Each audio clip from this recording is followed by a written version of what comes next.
नमस्कार, मैं doctor Anjali Dubey Gideon history channel में पुनः आपका स्वागत करती हूँ।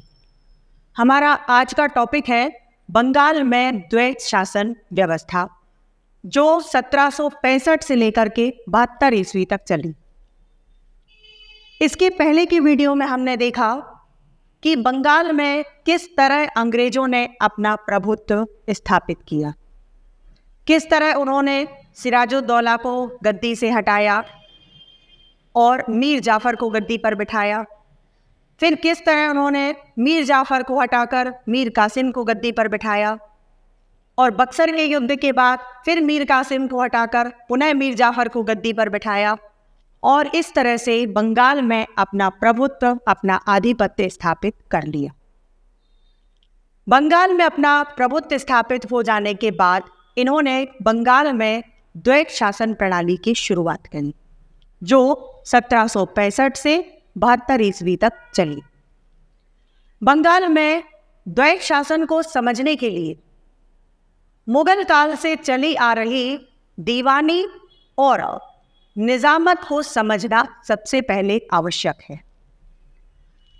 मुगल काल में प्रांतीय प्रशासन में 2 प्रकार के अधिकारी होते थे, जिनमें सूबेदार, जिसे निजामत भी कहा जाता था, इसका कार्य सैनिक प्रतिरक्षा, पुलिस और न्याय प्रशासन से जुड़ा था। दूसरा, प्रांतीय स्तर पर श्रेष्ठ पद दीवान का था, जो राजस्व एवं वित्त व्यवस्था की देखरेख करता था। यह दोनों ही अधिकारी एक दूसरे पर नजर रखते थे तथा मुगल बादशाह के प्रति उत्तरदायी भी होते थे।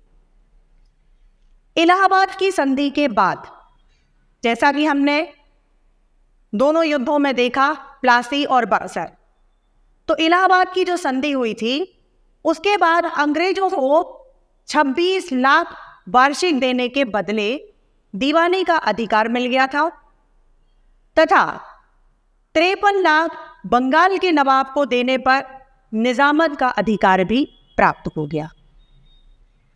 दीवानी और निजामत दोनों अधिकार प्राप्त कर लेने के बाद कंपनी ने बंगाल में द्वैत शासन की शुरुआत की।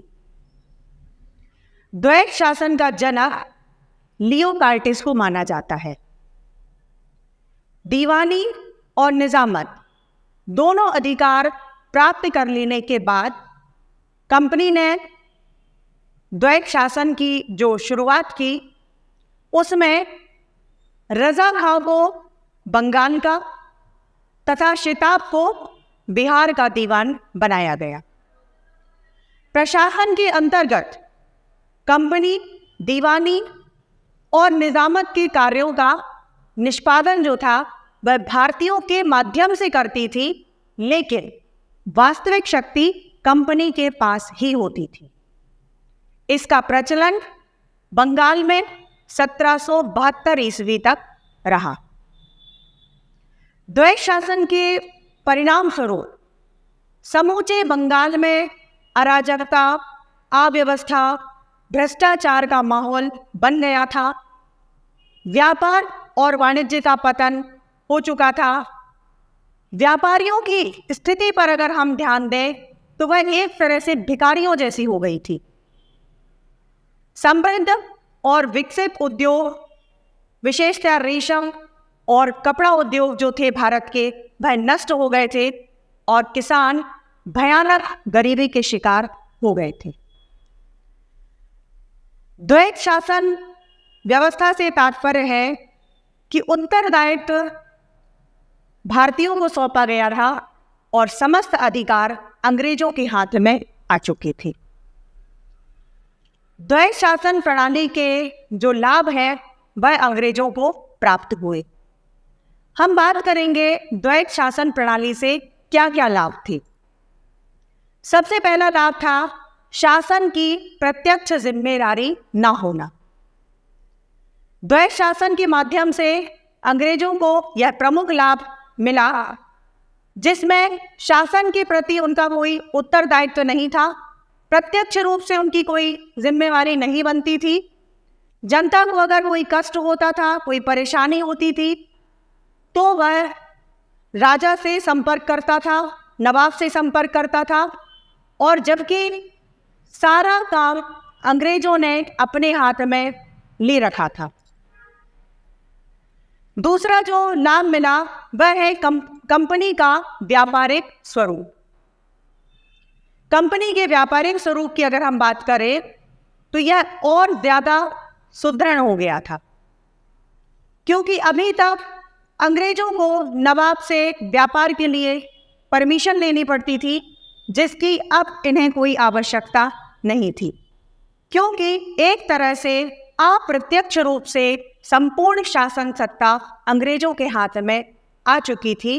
तो कंपनी का व्यापारिक स्वरूप बदल गया था और वह पहले की अपेक्षा और अधिक विस्तृत हो गया था।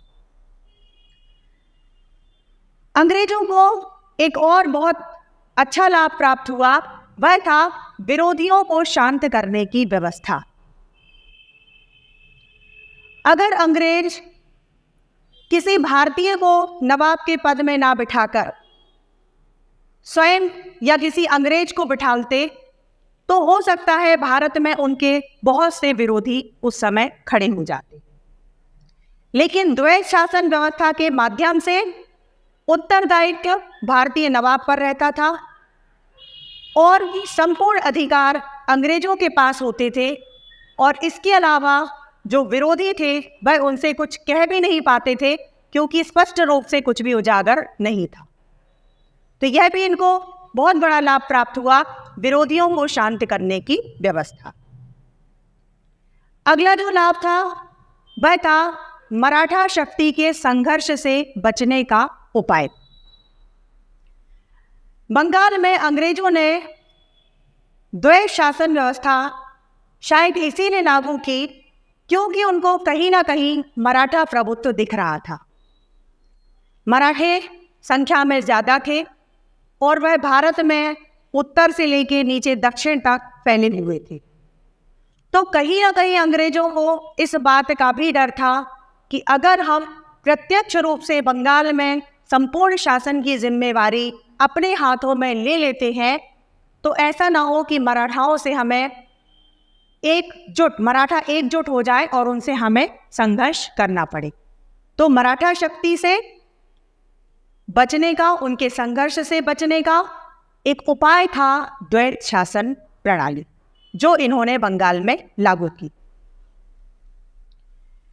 इसके अलावा जो लाभ प्राप्त हुआ वह था जनता, इंग्लैंड की सरकार तथा अन्य यूरोपीय शक्तियों को संतुष्ट करना।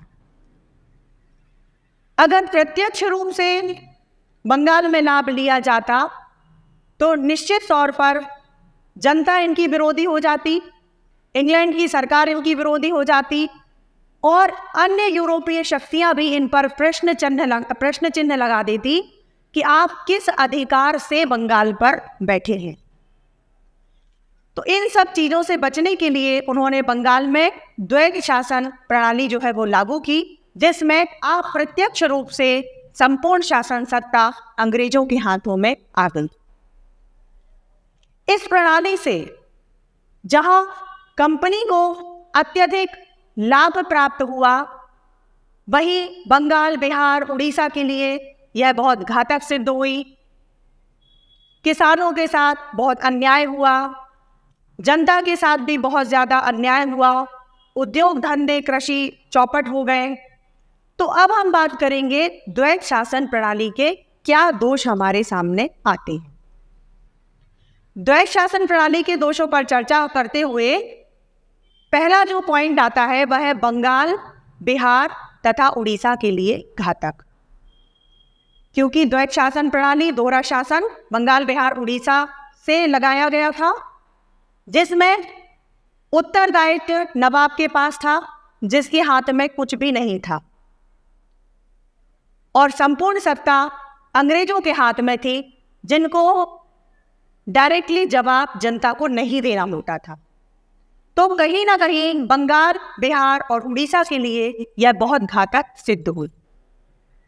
अगला जो दोष सामने आता है वह है जनता के साथ अन्यायपूर्ण व्यवहार।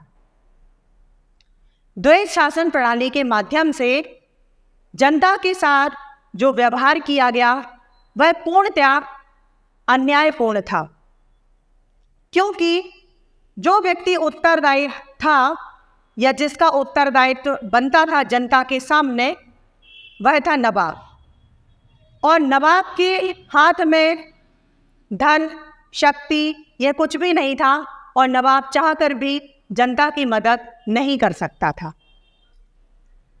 अगला जो दोष सामने आता है वह है भारतीय व्यापार, उद्योग धंधे तथा कृषि का विनाश। द्वैत शासन प्रणाली के कारण इन्होंने अपने व्यापार को डेवलप किया, लेकिन जो हमारे छोटे लघु उद्योग थे, कुटीर उद्योग थे, रेशम के काम थे, इन सब को कहीं ना कहीं कम होना पड़ा। कृषि का विनाश हुआ क्योंकि इन्होंने खेती का वाणिज्यीकरण और ये सारी नीतियां भी यहाँ पर लागू करना शुरू कर दी, जिसके कारण भारतीय किसान, भारतीय व्यापारी और भारतीय जनता जो थी उसको एक बहुत बड़े असंतोष का सामना करना पड़ा। अगला जो दोष है वह है अराजकता तथा भ्रष्टाचार। अगर तथ्यहीन समाज में हम देखें तो बंगाल में अराजकता और भ्रष्टाचार का बोलबाला था। अंग्रेज अधिकारी से लेकर अंग्रेज सैनिक तक जनता पर प्रहार करते थे, उन्हें कष्ट देते थे, मनमानी करते थे, जिसके कारण समूचे बंगाल, बिहार और उड़ीसा को अराजकता, अव्यवस्था तथा भ्रष्टाचार का सामना करना पड़ा। तो इस तरह आपने देखा कि बंगाल में अंग्रेजों ने द्वैत शासन प्रणाली लागू की, जिसमें अप्रत्यक्ष रूप से संपूर्ण नियंत्रण अंग्रेजों का स्थापित हो गया और बंगाल की जमकर लूट खसोट की गई। मैं आशा करती हूँ कि आज के इस वीडियो के माध्यम से आपको बंगाल में द्वैत शासन प्रणाली अच्छे से समझ में आ गई हो। इसके आगे के वीडियो में हम बात करेंगे मैसूर के बारे में। हैदर अली का कैसे उत्कर्ष होगा, अंग्रेज कैसे उससे घबराएंगे, और फिर मैसूर के 4 युद्ध आप देखेंगे। 2 हैदर अली के साथ होंगे और 2 उसके लड़के टीपू सुल्तान के साथ होंगे, और उसके बाद संपूर्ण मैसूर को भी अपनी अधीनता में ले आएंगे। नमस्कार। आज का वीडियो जिन संदर्भ ग्रंथों पर आधारित है वे आपके स्क्रीन पर हैं। यदि आपको ये वीडियो अच्छा लगा और भविष्य में आप भारतीय एवं विश्व इतिहास को क्रमबद्ध रूप से जानना चाहते हैं तो आप इस चैनल को लाइक करें एवं सब्सक्राइब का बटन दबाएं। आपके सुझाव सदैव आमंत्रित हैं। साथियों, इस चैनल का उद्देश्य किसी भी रूप में व्यवसाय बिल्कुल भी नहीं है। इस चैनल के द्वारा संपूर्ण इतिहास का ज्ञान पूर्णतया निःशुल्क प्रस्तुत किया जाएगा। धन्यवाद।